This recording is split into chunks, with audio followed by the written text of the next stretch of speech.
Hi guys! Thank you for the overwhelming response to my previous video. And because of that, I want to share my knowledge to you, so let's recite the full hiragana characters.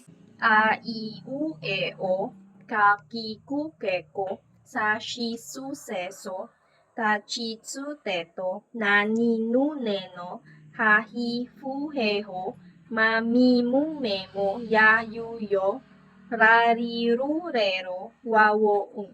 For the next characters, almost similar sila sa lines of ka, sa, ta, ha. But the only difference is madadagdagan sila ng teng-teng at ng chisay maru para mag-iba yung pronunciation sa kanila.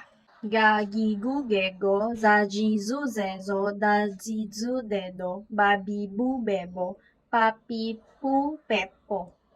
For the following characters, combination naman sila with ya, yu, yo. Kya, kyu, kyo, cha, shu, sho, cha, chu, cho, nya, nyu, nyo, ya, yu, yo, nya, myu, myo, rya, ryu, ryo, gya, gyu, gyo, ja, ju, jo, ja, ju, jo, bya, byu, byo, pya, pyu, pyo. Pero pag sinulat sila, dapat mas maliit yung pagkakasulat sa ya, yu, yo para masabi mo na combination sila. So, that's all for hiragana.